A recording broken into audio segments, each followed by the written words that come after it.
but there are characteristics of Steve. I think of people as packages of all kind of characteristics. I think Steve had such a unique set of characteristics rolled into one person.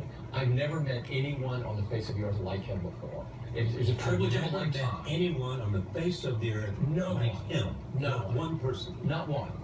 Who had this incredible, uncanny ability to see around the corner, who had this relentless driving force for perfection, who had this ability to focus things to their simplest. You know, if I've learned anything from my tenure at Apple, is that simple is the hardest.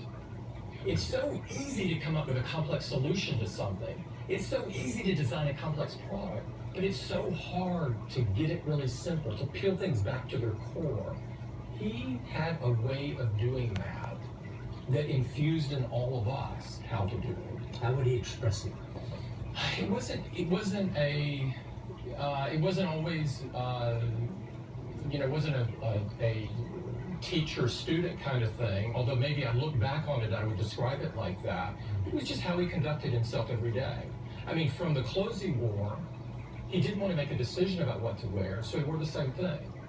That's about focus. It's about deciding what things you're going to focus, and he knew that was one item that he could peel away from himself to take away the clutter. Well, that same thing I saw him do all day, every day. You know, he went to very few conferences. How do you explain Steve Jobs? I don't know that you can explain it. It's sort of like, a 1,000-year flood or something. You know, these things, you know that he's the original of a species. And there's... Sui generis. It's sort one of a kind.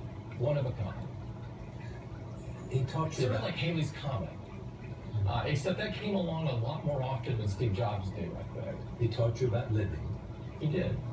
Yeah. Did he teach you about dying? He did. Yeah, he did. That was a very difficult period for him and for everybody around him.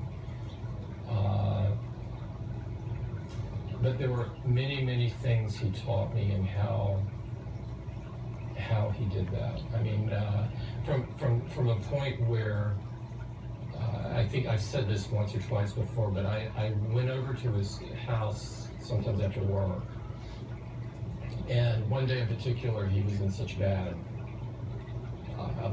shape, and he was waiting to move up the waiting list for a liver, for a cadaver liver. And it didn't seem to me that he was going to live long enough to get to the top of the list. And so I went out and had mine checked, and he had told me that he had a rare blood type, and I found out that I had one as well. And I assumed that they matched. And I offered him mine, and he was like, no. There was just no way that he was going to accept it. He wouldn't even discuss it. And I think this says a lot about him. And, it really makes me wonder. I hope that if I'm in a similar situation, I can make the same choice. But I think there's a great lesson there. But he knew he was done. Did he know? It's hard to answer that, is the honest question. I mean, he and I, in some ways, were polar opposite. Yeah. But we shared a lot as well. We shared a really focus on excellence. We both shared a deep love for Apple. And so there were lots of things, and we worked together very closely, and I think I clearly had great respect for him, and I think he felt the same way about me. And it was an important thing he had. And the family was well-being of this thing he built his life. When he told me, I felt like almost an indescribable feeling of it's like somebody's entrusted in you a huge part of themselves. And that's the way I felt that day. And I remember asking him, are you sure you want to do this? You know, this was 6 weeks or so before he passed away. And at that point in time, that was not, I didn't see that occurring. And I don't think he did either at that point in time. Yeah, I don't think he did see it. Not at least in that time frame. And he had decided that he would not be CEO any longer, and that he was going to be chairman. And he called me and said, come over, I want to talk to you about something. And it was like on the weekend or something. I go, so when do you want me? And he said, now. And so I drove over to his home, and he said, Timmy, Apple's never had an orderly transition as CEO. Never in the company, and I want that to occur. And I want you to be the CEO. And so he and I had talked about this very generally several times before that, obviously, but not like I'm ready to give you the torch, so to speak, right? And so it was, I wasn't expecting this at all, because I had seen him getting better and better. And so it was a bit of a shock for me. And he also told you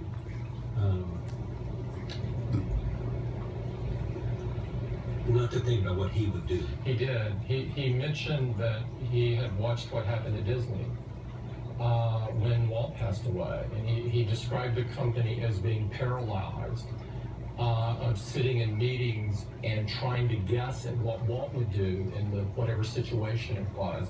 And he did not want that to happen with Apple. And so he actually covered this twice then and once subsequently, that he did not want this to occur with Apple, to never think about it, to just do what was right. And I've always tried to do that. What was it that you two did together? What was the relationship, the business relationship? There was, with Steve, I wouldn't call it a business relationship. It was a friendship. A friendship. And at Apple, and I think this is true more broadly about the company, is business and personal blend together. And so there was a very close bond there. And can I describe it? I'm not sure I can describe it, Charlie. It was, it's sort of, think about somebody you see every day, and you do for multiple years, and you sort of feed off each other a bit.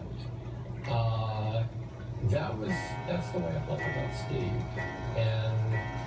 And over time, he entrusted me in doing more things, and I always appreciated that. And I always learned from him. Like every day I learned something. And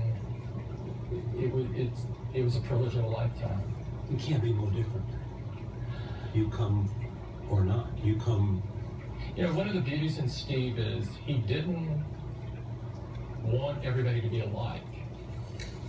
He didn't see a need for everyone to look alike, talk alike, speak alike, whatever.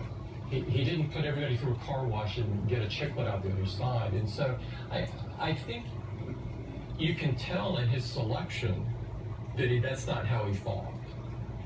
He wanted diversity. He did. Experience. Diversity of experience, diversity of life experience, diversity, people seeing things through a different lens. And I think I know he knew that the most important thing about Apple is getting everyone to work together well, getting the collaboration at a high level. Because we're fortunate to have such fantastic people. If you can get the collaboration, you can get some incredible products out. Let me ask about you, though. Yeah. Tell me how growing up in segregationist South shaped you. Because you tell the story of seeing a cross burning,